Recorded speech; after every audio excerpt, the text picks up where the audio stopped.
Question number 15. Ramkrishna is a chartered accountant. He has submitted the following income and expenditure account for the year 2021-22. Compute his income from the profession for the assessment year 2022-23. Income and expenditure account बोल दिया तो income and expenditure account या profit and loss account, ये दोनों जब भी दिया होता है तो net profit at disallowed expenses less disallowed income वाला ही फॉर्मूला लगता है। दूसरी चीज़ ये बोला गया है कि ये 2021-22 का एक्सपेंसेस और इनकम है और हमको 22-23 के लिए इनकम फ्रॉम प्रोफेशन कैलकुलेट करना है। हम हमेशा अपने असेसमेंट ईयर में प्रीवियस ईयर का ही सारा आइटम लेते हैं, तो यही सारे आइटम हम लेंगे।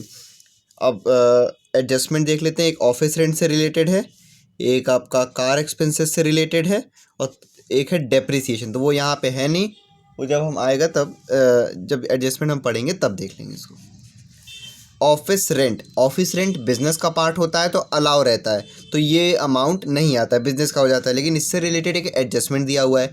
ऑफिस रेंट 3000 दो पेड इज़ नॉट रिकॉर्डेड, मतलब कि ऑफिस रेंट 3000 रुपये पे जो किया गया था वो रिकॉर्ड नहीं किया गया। कहने का मतलब कि इन्होंने जो 33,000 पे किया वो तो यहाँ दिखा दिया गया एक्सपेंसेस में कि इन्होंने रेंट पे किया ऑफिस का, लेकिन 3000 रुपये और भी पे किया था जो ये रिकॉर्ड नहीं कर पाए हैं या भूल गए होंगे।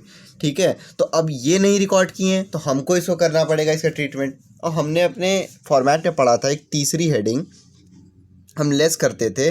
पहले तो एक डिसअलाउड एक्सपेंसेस था, एक डिसअलाउड इनकम था, तीसरा वाला था expenses allowed as deduction but not debited to PL account. मतलब कि जो एक्सपेंस बिजनेस में डिडक्शन के तौर पे अलाउ होता है लेकिन पीएल अकाउंट में डेबिट नहीं किया गया हो या फिर एक्सपेंडिचर अकाउंट में एक्सपेंसेस में ना रिकॉर्ड किया गया हो, तब हम उसको लेस करेंगे। तो 33,000 रुपये तो ऑलरेडी रिकॉर्ड हो चुका है, जो 3,000 रुपये नहीं रिकॉर्ड हुआ है उसको हम रिकॉर्ड करेंगे, यानी कि हम लेस करेंगे 3,000 रुपीज़ और ये पूरा अमाउंट अलाउ रहेगा। बस 3,000 रुपये हमको लेस करना होगा, वो सबसे लास्ट वाली हेडिंग में। सैलरी टू स्टाफ प्रोफेशन का पार्ट है, अपने स्टाफ को इन्होंने सैलरी दिया है तो अलाउ रहेगा। चैरिटीज़ 5,000 रुपये, ये चैरिटीज़ बिजनेस से रिलेटेड नहीं होता है, प्रोफेशन से रिलेटेड नहीं होता है, इस वजह से ये डिसअलाउ, ये ऐड हो जाएगा नेट प्रॉफिट में। गिफ्ट टू रिलेटिव, प्रोफेशन से रिलेटेड कोई गिफ्ट किसी को देते तो फिर वो प्रोफेशन का होता, लेकिन रिलेटिव यानी कि पर्सनल तो disallowed. To subscription for journals, ये इनके प्रोफेशन से रिलेटेड होगा, सब्सक्रिप्शन लिया इन्होंने जर्नल्स का तो अलाउ हो गया। ड्राइंग इसको पर्सनल मानेंगे हम कि पर्सनल खर्चे हुए होंगे इनके, इस वजह से डिसअलाउड। टू कार एक्सपेंसेस से रिलेटेड एक एडजस्टमेंट दे रखा है। 30% of car expenses are related to personal purpose. कहने का मतलब कि ये जो कार एक्सपेंस टोटल आपको 24,000 दिख रहा है, इसमें से 30% पर्सनल पर्पस के लिए इस्तेमाल हुआ है। अब ये बताओ आप, हम लोग नेट प्रॉफिट में ऐड क्या करते हैं? हम लोग नेट प्रॉफिट में ऐड करते हैं डिसअलाउड एक्सपेंसेस। कहने का मतलब जो एक्सपेंस बिजनेस से रिलेटेड नहीं है मगर पीएल में डेबिट हुए हों या फिर एक्सपेंडिचर इनकम और एक्सपेंडिचर अकाउंट में एक्सपेंसेस में रिकॉर्ड किए गए हों। तो यहाँ पे टोटल तो 24,000 रिकॉर्ड किया गया है, लेकिन उसमें से 30% जो है वो पर्सनल पर्पस है और हमको केवल पर्सनल वाला ही तो ऐड करना है। जो बचा हुआ 70% है यानी कि प्रोफेशन से रिलेटेड एक्सपेंसेस है वो तो अलाउ रहेगा, लेकिन केवल 30% डिसअलाउ रहेगा क्योंकि ये पर्सनल पर्पस है। तो हम लिखेंगे 24,000 का 30% ये आप ऐड कर दोगे। क्यों? क्योंकि ये पर्सनल खर्चा है और ये डिसअलाउ माना जाएगा। बचा 70% इसका वो प्रोफेशन से रिलेटेड में आ जाएगा। हाउस होल्ड एक्सपेंसेस ये पर्सनल का माना जाएगा, पर्सनल का है, इस वजह से डिसअलाउड ये भी ऐड हो जाएगा। एनएससीज परचेज ये बिजनेस प्रोफेशन से रिलेटेड नहीं है, इस वजह से डिसअलाउड ऐड हो जाएगा। नेट इनकम नेट प्रॉफिट एक ही चीज़ होता है, सबसे ऊपर आप यही लिखोगे नेट इनकम, और जितने डिसअलाउड वाले हैं उसको आप ऐड कर लोगे। इनकम में दे रखा है बाय ऑडिट फीस 3 लाख रुपए, तो ये इनके प्रोफेशन से रिलेटेड है, अलाउ। फाइनेंशियल कंसल्टेंसी सर्विस ये भी इनके प्रोफेशन से रिलेटेड लग रहा है, allow. Interest on deposits in bank ये बिजनेस का पार्ट नहीं है, ये इनकम फ्रॉम अदर सोर्सेज का एक तरह से पार्ट है, तो ये डिसअलाउ रहेगा, अदर हेड का है मामला ये। By dividends on units of UTI gross ये भी इनकम फ्रॉम अदर सोर्सेज का पार्ट है और दूसरे हेड का इनकम हम यहाँ पे नहीं लेते, तो डिसअलाउ इनकम रहेगा, ये दोनों इनकम लेस हो जाएगा। अकाउंटेंसी वर्क ये भी इनके प्रोफेशन से रिलेटेड है क्योंकि ये सीए हैं, जिस वजह से ये अलाउ। तो बस ये deposits in interest on deposit in bank और dividend on units of UTI ये दोनों लेस हो जाएगा। ये ऑफिस रेंट वाला हमने देख ही लिया है कि 3,000 रुपये हमको तीसरे हेड में लेस करना होगा क्योंकि ये रिकॉर्ड नहीं किया गया था। दूसरा डेप्रिसिएशन ऑफ द कार, इसको अभी हम देख लेते हैं। तीसरे पॉइंट में था 30% of car expenses personal purpose, तो वो हम ऑलरेडी कर चुके हैं कि 70% इसमें से अलाउ रहेगा, केवल 30% इसका डिसअलाउ, तो वो ऐड हो जाएगा। अब यहाँ पे देखते हैं हम, लिखा है depreciation of car during the year is 6,000। अभी तक हमने क्या पढ़ा है कि डेप्रिसिएशन अगर सिर्फ पीएल में लिखा हो तो अलाउ, अगर सिर्फ एडजस्टमेंट में लिखा है तो लेस, दोनों जगह है तो पीएल वाला ऐड, एडजस्टमेंट वाला लेस। तो यहाँ पे सिर्फ एडजस्टमेंट में लिखा हुआ है, यानी कि इसको लेस करना होगा। यहाँ पे ये हमने पढ़ा था कि अगर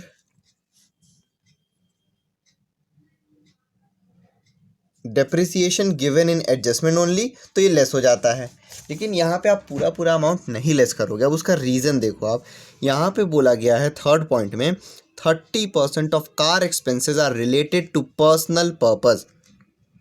भाई हम जो है क्या लेस करते हैं तीसरे पॉइंट में, जो भी एडजस्टमेंट में सिर्फ डेप्रिसिएशन दिया होता है वो हम तीसरे पॉइंट में लेस करते हैं expenses allowed as deduction but not charge to PL account. कहने का मतलब कि प्रोफेशन या बिजनेस से रिलेटेड खर्चे जो कि पीएल में चार्ज ना हुए हों या फिर एक्सपेंडिचर एंड इनकम अकाउंट में ना चार्ज हुए हों, तो यहाँ पे डेप्रिसिएशन तो नहीं चार्ज है, लेकिन हम कितना लेंगे, केवल जितना प्रोफेशन से रिलेटेड डेप्रिसिएशन होगा, क्योंकि हम तीसरे हेडिंग में वही चीज़ लेस करते हैं जो वो खर्चे जो कि प्रोफेशन से रिलेटेड हों मगर यहाँ पे एक्सपेंसेस में रिकॉर्ड ना किए गए हों। तो भाई 6,000 रुपये टोटल डेप्रिसिएशन है। हमने यहाँ से पढ़ लिया कि 30% पर्सनल पर्पस के लिए यूज़ हो रहा है कार, यानी कि 70% जो है वो प्रोफेशनल पर्पस से है। तो 6,000 का केवल 70% आप लोगे, 6,000 का 70% आप लेस करोगे। अब ये चीज़ आप समझ गए। एक बार देख लो, जैसे यहाँ पे अभी था कार एक्सपेंसेस तो हमने पर्सनल वाला लिया, यहाँ पे है तो हमने प्रोफेशनल वाला लिया। ऐसा क्यों भाई? देखो नेट प्रॉफिट में हम ऐड करते हैं डिसअलाउड एक्सपेंसेस, वो खर्चे जो कि बिजनेस से रिलेटेड ना हो मगर पीएल में डेबिट हो गए हों या फिर इनकम और एक्सपेंडिचर अकाउंट में एक्सपेंसेस में रिकॉर्ड हो गए हों। तो यहाँ पे कार एक्सपेंसेस रिकॉर्ड था, लेकिन हमको पता है कि केवल 30% ही पर्सनल पर्पज है, बचा हुआ 70 बिजनेस का है। तो यहाँ पे हम जो पर्सनल खर्चे रहते हैं उसको ही ऐड करते हैं। तो 30% इसका पर्सनल था, इस वजह से ऐड कर लिए। डेप्रिसिएशन तो हम तीसरे वाले पॉइंट में हमने लेस करते हैं एक्सपेंसेस जो कि प्रोफेशन या बिजनेस से रिलेटेड हो लेकिन रिकॉर्ड ना किया गया हो, उसको सीधे सीधे हम लेस कर देते हैं। लेकिन यहाँ डेप्रिसिएशन 6,000 है, तो 6,000 का जो 30% है, क्योंकि बोला 30% कार पर्सनल पर्पज़ के लिए इस्तेमाल हो रहा है, तो 6,000 का 30% जो अमाउंट है वो नहीं हम लेंगे डेप्रिसिएशन का, क्योंकि वो पर्सनल हो गया, वो अलाउ नहीं होगा, वो डिसअलाउ में आ जाएगा। तो 6,000 रुपये का 70% जो है वो अलाउ रहेगा, क्योंकि 70% गाड़ी प्रोफेशन के लिए यूज़ हो रही है, तो 70% ही डेप्रिसिएशन अलाउ रहेगा, इस वजह 70% अमाउंट ही बस लेस हो जाएगा। सॉल्यूशन देखते हैं हम 15 का। कंप्यूटेशन ऑफ इनकम, ये प्रोफेशनल वर्क था इनका, इस वजह से इनकम फ्रॉम प्रोफेशन। फिर जो भी असेसमेंट ईयर चल रहा होगा हम वो लिखेंगे, for the assessment year 2022-2023। Income and expenditure account बना था, इसलिए नेट प्रॉफिट वाला फॉर्मूला लगाएंगे हम। तो नेट प्रॉफिट, यहाँ पे नेट इनकम करके दिया हुआ है, नेट इनकम नेट प्रॉफिट एक ही चीज़ है। 2,30,000 रुपीज़ आप सीधे लिख लोगे। अब इसमें ऐड हम क्या करते हैं, ऐड करते हैं सबसे पहले डिसअलाउड एक्सपेंसेस। डिसअलाउड एक्सपेंसेस से मतलब है those expenses which are not related with business but debited in PL account. वो खर्चे जो कि बिजनेस से रिलेटेड या प्रोफेशन से रिलेटेड नहीं है मगर पीएल में डेबिट किया गया है या एक्सपेंसेस में रिकॉर्ड किया गया, उसको हमको ऐड करना है। सबसे पहला था ऑफिस रेंट। ऑफिस रेंट पूरा पूरा अलाउ रहेगा, तो वो यहाँ पे नहीं आएगा क्योंकि वो प्रोफेशन से रिलेटेड है, लेकिन एडजस्टमेंट में लिखा था कि 3,000 रुपये नहीं रिकॉर्ड हुए, तो वो हम लास्ट वाले हेड में लेस करेंगे क्योंकि वो यहाँ पे अलाउ था लेकिन ऐड ही नहीं किया गया, चार्ज ही नहीं किया गया। तो अभी यहाँ पे ऑफिस रेंट का कुछ नहीं करना है। फिर है सैलरी टू स्टाफ, वो भी अलाउ रहेगा, प्रोफेशन का पार्ट है। फिर है चैरिटीज़, ये प्रोफेशन से रिलेटेड नहीं होता है, पर्सनल पर्पस है, ये इन्होंने खुद से चैरिटी किया गई, तो 5,000 रुपये ऐड हो जाएगा। उसके बाद दे रखा है गिफ्ट्स टू रिलेटिव, प्रोफेशनल को किसी को गिफ्ट देते हैं अपने प्रोफेशन से रिलेटेड तो अलाउ, लेकिन रिलेटिव पर्सनल में आ गया इसलिए डिसअलाउड। बिजनेस से रिलेटेड या प्रोफेशन से रिलेटेड नहीं होता ये, तो 6,000 रुपये ऐड हो जाएगा। उसके बाद दिया है सब्सक्रिप्शन फॉर जर्नल्स, तो ये अलाउ रहेगा। ड्राइंग्स पर्सनल खर्चे हम मानेंगे, इस वजह से डिसअलाउड रहेगा। ड्राइंग से 16,000 रुपये।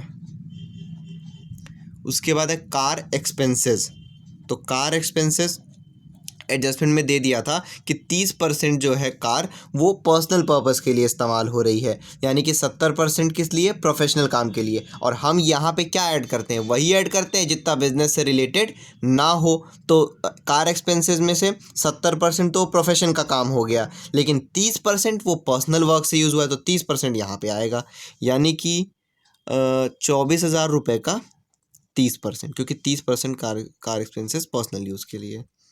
तो 24,000 का 30% 7,200 रुपये हो जाएगा। उसके बाद है हाउस होल्ड एक्सपेंसेस, ये भी पर्सनल है खर्चा। हाउस होल्ड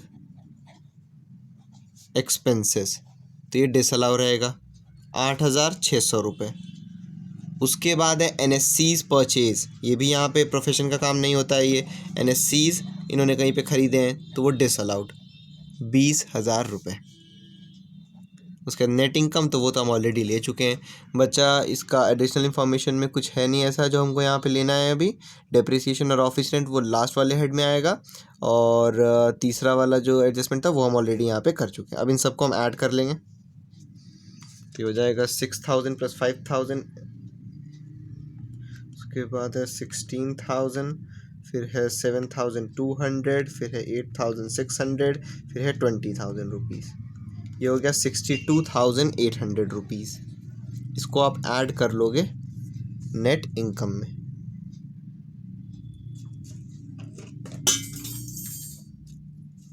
तो जब इसको ऐड करोगे आप 62,800 + 2,30,000, तो ये आ गया 2,92,800 rupees.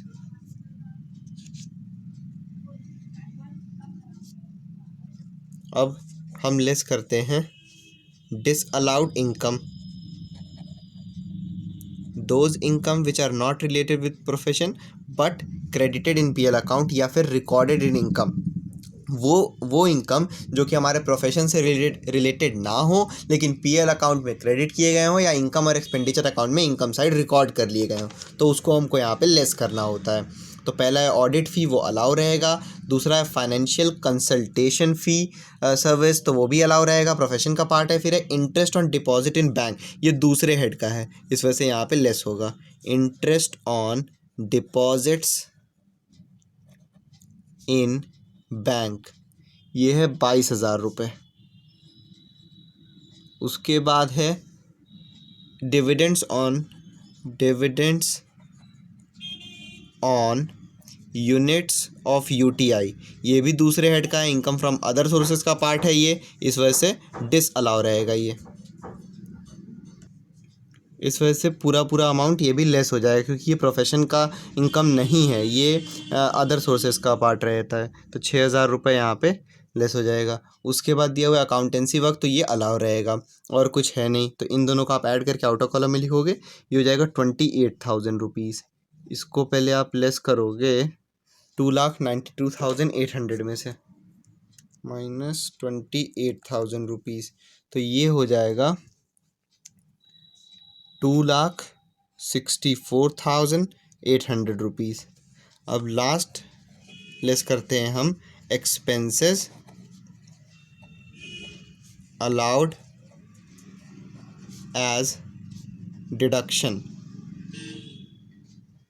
But not charge to PL account, या but not charge to income and expenditure account, मतलब वो खर्चे जो कि अलाउ रहते हैं, यानी कि प्रोफेशन या बिजनेस से रिलेटेड होते हैं, लेकिन उसको रिकॉर्ड नहीं किया गया होता है, तो उसको हमारा काम है उसको लेस करना।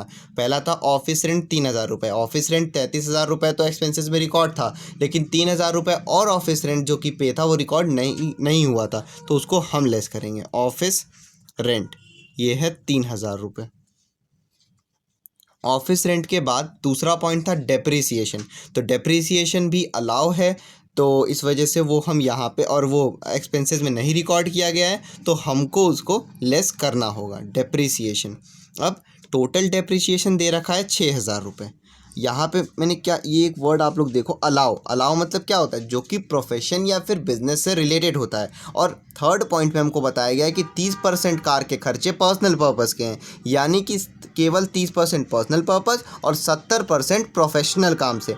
तो जो डेप्रिसिएशन है उसका भी 30% डिसअलाउ होगा, यानी कि वो प्रोफेशन से रिलेटेड नहीं होगा।